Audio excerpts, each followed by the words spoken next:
বন্ধুরা, গতকালকের ভিডিওতে আপনাদের সাথে শেয়ার করেছিলাম আজকের দিনে আপনারা রেঞ্জ বাউন্ড দেখবেন বাজারের মধ্যে। তাই কিন্তু দেখতে পেয়েছেন গ্যাপ আপে ওপেনিং হবার পর বাজার তলার দিকের জন্য ছোটখাটো ডিপ নিয়েছে, তারপর উপরের দিকে আসছে। এই সময় যা প্রিমিয়াম ভ্যালু ছিল, ঠিক এইখান থেকে যে মুভটা আজকের দিনে আপনারা উপরে এত দূর পর্যন্ত দেখেছেন, এই মুভটার মধ্যেও কিন্তু প্রিমিয়াম ভ্যালু প্রায় একই ছিল। এখান থেকে কিন্তু বিশেষ কিছু বাড়তেই পারেনি। ফাইনালি একটা ট্রেড স্ক্যাল্পিং আকারে আমরা এইখানে প্ল্যান করেছিলাম। এটা খুব সুন্দর একটা ট্রেড পেয়েছিলাম স্ক্যাল্পিং আকারে, back to back short attempt করেছিলাম, 10 পয়েন্টের মতন মুভ পেয়েছিলাম। তারপরে এই যে জায়গাটা দেখতে পাচ্ছেন, এখান থেকে একটা শর্ট অ্যাটেম্প করার পর এইখানেই কিছু পয়েন্ট কিন্তু তৈরি হয়েছে। তিনটে ট্রেডই কিন্তু আজকের দিনে হয়েছিল। একটা হচ্ছে এখান থেকে লং, তারপরে এইটাকেই ব্যাক টু ব্যাক একটা শর্টের পজিশন, তারপরেই এখান থেকে কিন্তু আবার একটা তলার দিকের জন্য ছোটখাটো মুভ। এছাড়া কিন্তু বাজারের মধ্যে আজকের দিনে কোনো রকম ট্রেডিং সেটআপ ছিল না। আজকের যে মুভমেন্টটা আপনারা দেখেছেন, এটা হচ্ছে রেঞ্জ বাউন্ডেড ট্রিকি নয়েজ টাইপের মুভমেন্ট। কালকের দিনে কিন্তু এটা থাকবে না। মোটামুটি ধরে রাখতে পারেন যে সোমবার দিন নয়, মঙ্গলবার দিন যেরকম মুভমেন্ট হয়েছে, মানে গতকাল যেটা মুভমেন্ট হয়েছে তার কাছাকাছি একটা মুভমেন্ট কালকের দিনেও আপনারা দেখতে পাবেন যখন হবে। তো সেই ক্ষেত্রে আপনারা এখানে বোথ সাইড টাইপের মুভমেন্ট দেখতে পারেন। কেমন মুভমেন্ট দেখতে পারেন সেটা নিয়েই কিন্তু আজকের ভিডিওতে আলোচনা করব। ব্যাঙ্ক নিফটির ক্ষেত্রে আরো ট্রিকি নয়েজ ছিল, ট্রেডিং সেটআপ বেরিয়েছে, আমরা করেছি, কিন্তু সেই রকম পয়েন্ট কিন্তু ক্যাপচার করা যায়নি আজকের ট্রেডিং সেটআপ অনুযায়ী। এবার যদি দেখেন কালকের দিনে কি হতে পারে, কালকের দিনে বন্ধুরা ক্যাপ ডাউনের সঙ্গে খুলতে পারে। সাপোর্ট জোন কোথায় কোথায় আছে সেটা হচ্ছে, একটা হচ্ছে এই যে সুইং লোটা দেখতে পাচ্ছেন এইখানে আছে, যেটা হচ্ছে 25,829। তারপরে একটা সাপোর্ট হচ্ছে যেখান থেকে আজকে সুইং লো করেছে, মানে যেখানে গ্যাপ আপ হওয়ার পর তলার দিকে এসেছিল, যে সুইং লোটা করেছে সেটা হচ্ছে 25,780। তার মানে 25,829 থেকে 780, এটা একটা হচ্ছে আপনার জোন। এই জোনটার মধ্যে বাজার কিন্তু গ্যাপ ডাউনের সঙ্গেও কিন্তু খুলতে পারে। আবার ছোটখাটো গ্যাপ ডাউন হওয়ার পর তলার দিকের জন্য মুভমেন্ট দেখতে পারেন। এইরকম যদি ছোটখাটো গ্যাপ ডাউন হলো বা ফ্ল্যাট খুলে তলার দিকের জন্য মুভ করলো, সেখানে কিন্তু ট্রেডিং সেটআপ বের হতে পারে। আর যদি কোনো কারণে দেখতে পাই যে বাজারের মধ্যে গ্যাপ ডাউন হয়ে গেছে এই জোনটার মধ্যেই, তাহলে কিন্তু ইন্টারডে ট্রেডিং সেটআপ হিসাবে সেলিং সেটআপ, মানে পুট সাইডের দিকে কোনো রকম এটা বেরোবে না। ডাইরেক্ট এই জোনটার মধ্যে কি হবে, জিগজ্যাগ ফরমেশন করতে কিন্তু শুরু করবে।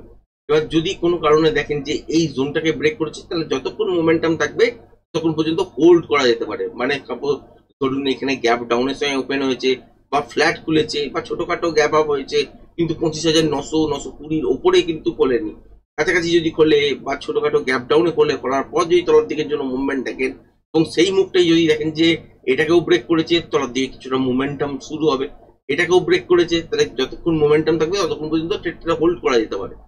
বাট তারপরে বাজার কিন্তু এখান থেকে আবারও কিন্তু উপরের দিকে যেন রিভার্স হবেই হবে। যদি গ্যাপ ডাউন খুলে গেল আর এই জোনটার মধ্যেই খুলে গেল, তাহলে সেলিং সেটআপ হয়তো পাবেন না, বাজারকে পড়তে হয়তো দেখবেন। তারপরে এখান থেকে যখনই দেখবেন যে রিভার্স হচ্ছে, সেক্ষেত্রে রিভার্সাল সাইন যদি পেয়ে যান, তাহলে এখান থেকে কিন্তু উপরের দিকের জন্য বাজার ঘুরতে শুরু করবে। এবং সেক্ষেত্রে কত দূর পর্যন্ত যেতে পারে, সেক্ষেত্রে যদি এই জোনটাকে ব্রেক না করে, সেক্ষেত্রে উপরের দিকে ফার্স্ট টার্গেট হিসেবে 25,900-920 এর কাছাকাছি পর্যন্ত ফার্স্ট টার্গেট আপনারা দেখবেন। এবার এখানেও যদি বাজার দাঁড়ালো, তাহলে এখানে কন্টিনিউশন প্যাটার্ন তৈরি হবেই হবে। তারপরেই নেক্সট মুভ আপনারা দেখতে পাবেন উপরের দিকের জন্য। সেই মুভটা কিন্তু এইখানে গিয়ে দাঁড়াবে না, আর সেই মুভটা কিন্তু উপরের দিকে 25,980, 26,000-এর কাছাকাছি গিয়ে দাঁড়াতে পারে। এবার যদি কোনো কারণে দেখলেন যে ফার্স্ট মুভ যেটা হলো সেটা এত দূর পর্যন্ত হলো, তারপর এখান থেকে তলার দিকের জন্য কিছুটা ডিপ নিল, নেবার পর কন্টিনিউশন প্যাটার্ন তৈরি করলো, তাহলে এই মুভটা আরো কিন্তু উপরের দিকের জন্য যেতে পারে। সেক্ষেত্রে সেটা কালকের দিনের জন্য সম্ভব হবে কি হবে না, সেটা কিন্তু দেখতে হবে ইন্ট্রাডে ফ্রেশ প্রাইস অ্যাকশন অনুযায়ী। কারণ প্রাইস অ্যাকশনেও কিন্তু আপনাকে বলে দেবে যে এইখানে প্যাটার্নটা ধরুন সারাদিন ধরে বা মর্নিং সেশনটা দেখলেন যে উপর থেকে তলার দিকের জন্য পড়লো, তারপর এখানে বেশ কিছুক্ষণ বা কয়েকটা ঘন্টা ধরে দেখলেন এখানেই বাজার একটা রেঞ্জের মধ্যে ঘোরাঘুরি করলো, তারপর রিভার্সাল সাইন পেলেন উপরের দিকের জন্য, সেকেন্ড হাফে মুভমেন্ট হলো, তাহলে নিশ্চয়ই এখান থেকে আর উপরের দিকের জন্য আর জায়গা পাবে না। সেটা নেক্সট দিন আপনারা দেখতে পাবেন। এবং নেক্সট দিন কি পাবেন, নেক্সট দিন হচ্ছে আপনারা বিহারের ইলেকশনের রেজাল্ট দেখতে পাবেন। আর আগামীকাল কি দেখতে পাবেন, সেন্সেক্সের এক্সপায়ারি দেখতে পাবেন। মোটামুটি টাইপের মুভমেন্ট কিন্তু হবে। মোটামুটি মঙ্গলবারের মতন কিন্তু আপনারা ধরে নিয়ে চলতে পারেন। কিন্তু মঙ্গলবারের মতন অতটা বড় ভালো মুভমেন্ট হয়তো না হলেও বোথ সাইড টাইপের একটা মুভমেন্ট হতে পারে। এই ক্ষেত্রে এখান থেকে তলার দিকের জন্য যদি ট্রেডিং সেটআপ পাওয়া যায় তাহলে স্ক্যাল্পিং হিসাবে দাঁড়াবে, এবং যতক্ষণ মোমেন্টাম থাকবে ততক্ষণ পর্যন্ত মোমেন্টামের সঙ্গে ট্রেডটা কিন্তু ধরে রাখতে হবে। সেটা হচ্ছে 25,829-এর তলায়। এবার যদি গ্যাপ ডাউন এখানে হলে তারপর একটা যদি ওপরের দিকের জন্য ছোটখাটো বাউন্স নিতে চেষ্টা করে কিন্তু আর ব্রেক করতে পারছে না উপরের এইসব সুইং গুলো, যেটা হচ্ছে 25,900, তাহলেও কিন্তু এখান থেকে তলার দিকের জন্য মুভ করবে। সেই মুভটা কিন্তু ক্যালকুলেট করে নেওয়া যেতে পারে যতক্ষণ মোমেন্টাম থাকবে। সেক্ষেত্রে এই যে জোনটা দেখতে পাচ্ছেন 25,780, এটাকেও কিন্তু ব্রেক করতে পারে সামান্য কিছু করার পর। এখান থেকে যদি দেখেন যে রিভার্সাল সাইন হচ্ছে বা দিয়েছে বাজারে, তখন কিন্তু এখান থেকে আপসাইডের দিকের জন্য বাজার আবারও কিন্তু ঘুরবে। সেই মুভটা কতক্ষণ পর্যন্ত সাস্টেন করবে সেটাই কিন্তু দেখার। এই মুভটা সম্ভবত হতে পারে যে 25,900-র কাছাকাছি, যদি ফার্স্ট হাফের কাছাকাছি যদি দেখেন যে এইরকম সিচুয়েশন হয়েছে তারপরে এই মুভটা দিচ্ছে ফার্স্ট হাফের মধ্যেই, তাহলে জানবেন যে এখান থেকে প্যাটার্ন তৈরি হওয়ার পর যদি কন্টিনিউশন প্যাটার্ন তৈরি হয় তাহলে এই লেভেলটাকে ব্রেক করার পর এখান থেকে আবারও কিন্তু উপরের দিকের জন্য যাত্রা শুরু। আপনাদের সাথে শেয়ার করেইছিলাম গতকালকের ভিডিওতেও, এবং আওয়ারলি চার্টটা আজকের দিনেও আরেকবার কিন্তু আমি দেখিয়ে দিচ্ছি নিফটির ক্ষেত্রে। সেক্ষেত্রে কিন্তু উপরের দিকে টার্গেট আপাতত কিন্তু এই 26,008, 9, 10 এইসব জায়গা কিন্তু ধরতে পারেন। মোটামুটি এই লক্ষ্যেই কিন্তু বাজার আস্তে আস্তে করে কিন্তু এগোচ্ছে। গতকালকেই বলে দিয়েছিলাম যে ব্রেকআউট যে জোন ছিল, এই যে উপরের দিকে এই যে জোনটা, এই জায়গাটা যে এখানে বি লেখা আছে এই পয়েন্টটা, তো এই পয়েন্টটা ব্রেক করার পরে কিন্তু ব্রেকআউট জোনের মধ্যে পৌঁছে গেছে। ইন্টারডেতেই যেগুলো টেস্ট করার, সুইং টেস্ট করার, সেগুলো কিন্তু করেছে। কিন্তু এখান থেকে এক্সপেক্ট করছিলাম যে ছোটখাটো গ্যাপ আপ বলুন বা ফ্ল্যাট খুলেই বলুন তলার দিকে ফার্স্ট আসবে তারপর উপরের দিকের জন্য চলবে, সেটা কিন্তু কনফার্মেশন দেয়নি, কিন্তু ইন্টারডের ক্ষেত্রে দিয়েছিল। তারপরেই আজকের দিনে গ্যাপ আপ ওপেন হয়ে যাওয়ার পর উপরের দিকে যেটা চলেছে সেটা তো আমরা দেখেইছি, তো সাস্টেন মোটামুটি করে গেছে। কালকের দিনে তলার দিকের জন্য আর একবার আসতেই পারে, এবং এই জোনটা কিন্তু খুবই ইম্পর্টেন্ট, যেটা হচ্ছে 25,829 থেকে 780। এর মধ্যে যদি গ্যাপ ডাউন ওপেনিং কোনো কারণে হয়ে যায় তাহলে শর্ট হয়তো পাবেন না, কিন্তু এর কাছাকাছি থেকে খুলে যদি তলার দিকে পড়ে তাহলে শর্ট নিশ্চয়ই পাবেন। যতক্ষণ মোমেন্টাম থাকবে মর্নিং এ সেই মোমেন্টামটাকে ক্যাপচার করার চেষ্টা করবেন। তারপর এখান থেকে কিন্তু রিভার্স হবেই বাজার, আবারও কিন্তু উপরের দিকের জন্য বোথ সাইড মুভমেন্ট কিন্তু কালকের দিনে দেখবেন। আর মঙ্গলবারের মতন হয়তো অত প্রমিনেন্ট মুভ আপসাইডের দিকের জন্য না হলেও বোথ সাইড মুভমেন্ট থাকবে, এবং আজকে যেমন রেঞ্জ বাউন্ড পেয়েছেন তো এইরকম রেঞ্জ বাউন্ড কিন্তু কালকের দিনে টিকি নয় ওরা পাবেন না, আপনাকে চান্স দেবেই এবং খুব সুন্দর সুন্দর ট্রেড কিন্তু করতে দেবে। সুতরাং লেভেলগুলো দেখে কাজ করার চেষ্টা করবেন। যদি এই সব জোনের মধ্যে খুলে যায় তাহলে ট্রেড করতে দেবেন না, কিন্তু এই জোনটার আগে যদি খোলে, যেখানে গিয়ে বাজার আজকের দিনে বন্ধ করেছে 25,874, এইসব লেভেলের কাছাকাছি যদি কোনো একটা জায়গা থেকে খুলে পড়ে তাহলে অনেকটা জায়গা পাবেন, সেই তার এই অনুযায়ী এখানে কিন্তু ট্রেড করার জায়গা থাকবে। এবার হচ্ছে ব্যাংক নিফটি নিয়ে যদি দেখেন, ব্যাংক নিফটিতে বাজারের মধ্যে আজকের দিনে এই যে উপর থেকে তলা পর্যন্ত যে হাই আর লো তৈরি করেছিল সেটা কিন্তু লাস্ট ফিনিশিং এ গিয়ে ব্রেক করে দিয়েছে, এটাই দেখতে পাচ্ছি। তো এখান থেকে কি হতে পারে, বাজার এখান থেকে তলার দিকে যদি আসে বা গ্যাপ ডাউনের সঙ্গে যদি খোলে, নিফটি যদি গ্যাপ ডাউনে খোলে তো ব্যাংক নিফটিও গ্যাপ ডাউনের সঙ্গে খুলবে। নিফটি যদি ফ্ল্যাট খোলে এও কিন্তু মোটামুটি ফ্ল্যাট বা ছোটখাটো গ্যাপ আপে খুলবে, তারপর তলার দিকের জন্য আসতে দিতে হবে। সেক্ষেত্রে সাপোর্টের জোন যদি দেখেন তো এই জায়গাটার আগে কিন্তু কোনো সাপোর্টের জোন নেই, যেটা হচ্ছে 58,000।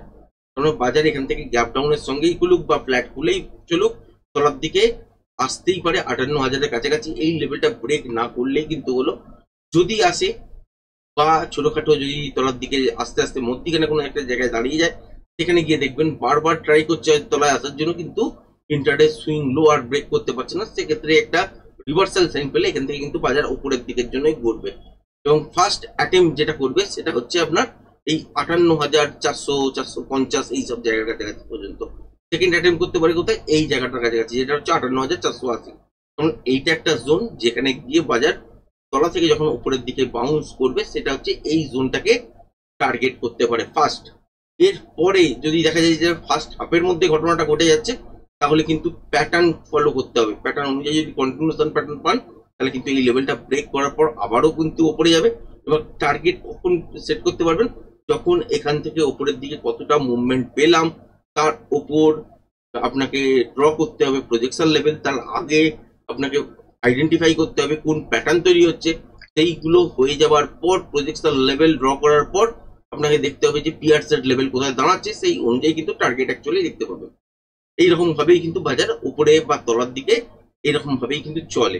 এবার যদি দেখেন যে এখান থেকে যে স্ট্রেট লাস্ট যে ক্যান্ডেলটা ক্লোজিং হয়েছে সেই ক্যান্ডেলটাও রেডে বন্ধ হয়েছে এবং একদম আজকে দিনের লো ব্রেক করেই কিন্তু বন্ধ করেছে। তো এই জায়গাটা থেকে গ্যাপ ডাউনে খোলার চান্সই কিন্তু বেশি। ছোটখাটো গ্যাপ আপ বা ফ্ল্যাট খুলে যদি তলার দিকে পড়ে তাহলে চান্সেস পাবেন তলার দিকের জন্য ট্রেড করার।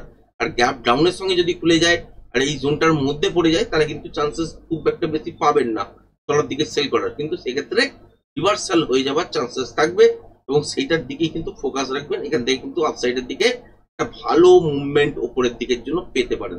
এবার যদি কোনো কারণে দেখলেন যে বাজার গ্যাপ আপে করলো তলার দিকে আসার চেষ্টা করলো, ঠিক এইরকম টাইপের সিচুয়েশন। যদি দেখেন গ্যাপ আপে করলো তলার দিকে আসার চেষ্টা করলো, আবার উপরে গেল, আবার তলায় এলো, আবার উপরে গেল, আবার তলায় এলো, এইরকম সিচুয়েশন করছে, তাহলে কিন্তু জানবেন যে এখানে যদি সুইং লো আর ব্রেক না করতে চায় তাহলে কিন্তু এখানে রিভার্সাল সাইন যখনই পাবেন এখান থেকে আপসাইডের দিকের জন্য মুভমেন্ট করতে শুরু করবে। এটাও কিন্তু হতে পারে। তাহলে এই জিনিসটা যদি ঘটে, এরকম ঘটনা যদি ঘটে, তাহলে কিন্তু ফার্স্ট হাফের মধ্যেই দেখবেন যে এই টার্গেটটার বা এই জোনটার মধ্যে টার্গেট পাবেন, যেটা হচ্ছে 58,480 থেকে 420 এই জোনটার মধ্যে। তারপর যদি কন্টিনিউশন প্যাটার্ন হয় এখান থেকে উপরের দিকের জন্য যাবে এবং সেক্ষেত্রে তো সেই সময়তে ইন্টারডে প্রেস প্রাইজেকশন দেখার পরই প্রজেকশন লেভেল ড্র করার পরই আপনি বুঝতে পারবেন পিয়ার সেট লেভেল কোথায় দাঁড়াবে, সেই অনুযায়ী টার্গেট সেট হবে। আর যদি এখানে রিভার্সাল প্যাটার্ন ফরমেশন হয় তাহলে আবারও তলার দিকের জন্য মুভ করবে, সেটাও আপনাকে আইডেন্টিফাই করতে হবে। তারপর প্রজেকশন লেভেল ড্র করতে হবে, তারপরে কিন্তু পিয়ার সেট লেভেল সেট করার পর আপনাকে দেখতে হবে বাজারের মধ্যে নয়েজ আছে কিনা।